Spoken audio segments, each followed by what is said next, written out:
Gnaeus Pompeius Magnus, known to history as Pompey the Great, was a figure of immense consequence in the late Roman Republic.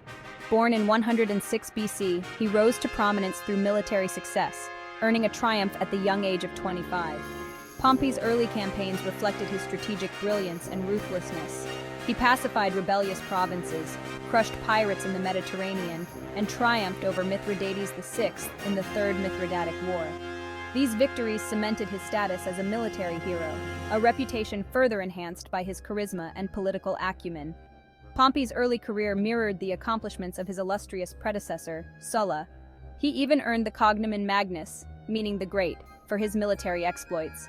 He enjoyed widespread popularity with the people, who admired his military prowess and leadership. In an era marked by political instability, Pompey emerged as a beacon of hope and stability. He seemed destined for greatness, a figure who might restore order to a republic teetering on the brink. Yet, for all his triumphs, Pompey's story is ultimately one of tragedy.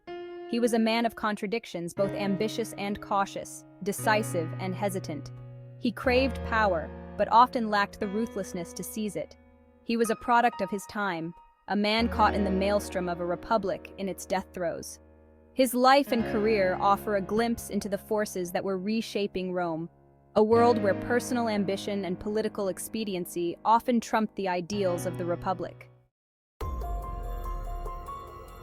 As Pompey's star rose, he found himself increasingly drawn into the complex web of Roman politics. He formed a powerful alliance with Marcus Licinius Crassus, a wealthy Roman, and Gaius Julius Caesar, a rising politician. This informal pact, known as the First Triumvirate, dominated Roman politics for a time. They used their combined influence to advance their own interests, often at the expense of the traditional aristocracy. Yet, this alliance was always an uneasy one, built on shifting sands of ambition and mistrust. The cracks in the triumvirate began to show as Caesar's star rose.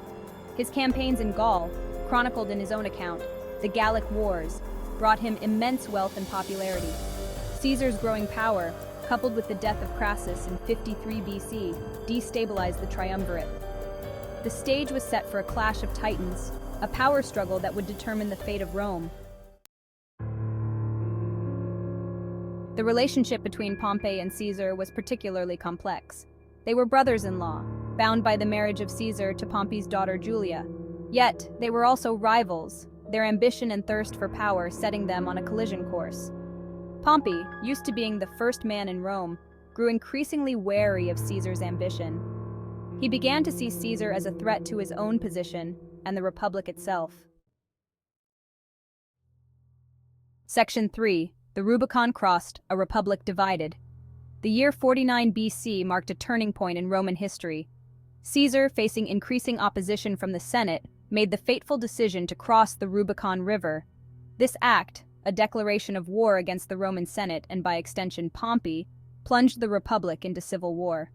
Pompey, backed by the Senate, found himself cast in the role of defender of the Republic, a role he seemed ill-suited for. Despite his military experience, Pompey made a series of strategic blunders in the early stages of the Civil War. He underestimated Caesar's military genius and the loyalty of his troops. The Battle of Dyrrhachium in 48 BC showcased Caesar's tactical brilliance. Though Pompey won a tactical victory, he failed to capitalize on it. This failure allowed Caesar to regroup and ultimately defeat Pompey's forces at the Battle of Pharsalus later that year.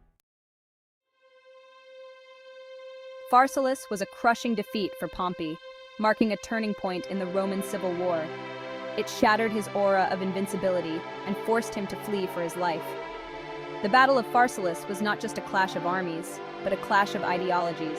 It represented the struggle between the old order of the Republic and the rising tide of Caesar's personal ambition. Section 4. Flight and Defeat. The Long Road to Pharsalus. After his defeat at Pharsalus, Pompey became a fugitive in his own land. He fled to Egypt, seeking refuge in the court of Ptolemy III. However, the Egyptian court, riven by its own power struggles, saw Pompey's arrival as a liability. In a cruel twist of fate, Pompey was assassinated upon landing in Egypt, his head presented to Caesar as a gruesome gift. Pompey's assassination, a desperate act by a desperate regime, sent shockwaves through the Roman world. Caesar, far from being pleased, was said to have been horrified by the act. He had defeated his enemy, but lost a rival he respected, if not entirely trusted. The death of Pompey marked the end of an era, extinguishing the last embers of the Roman Republic. Section 5. Pompey's legacy, the fall of a giant. Pompey's death did not bring peace to Rome. Caesar's victory ushered in a new era of civil war and instability. The Republic, already teetering on the brink, was irrevocably broken. Yet, Pompey's legacy is not entirely one of failure.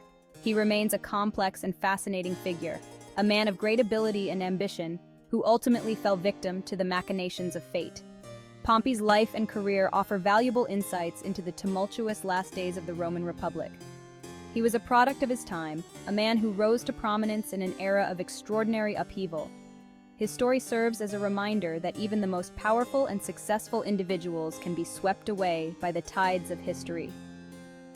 In the end, Pompey's story is a cautionary tale about the corrupting nature of power and the fragility of political systems. He is remembered not only for his military triumphs, but also for his role in the events that led to the fall of the Roman Republic and the rise of the Roman Empire.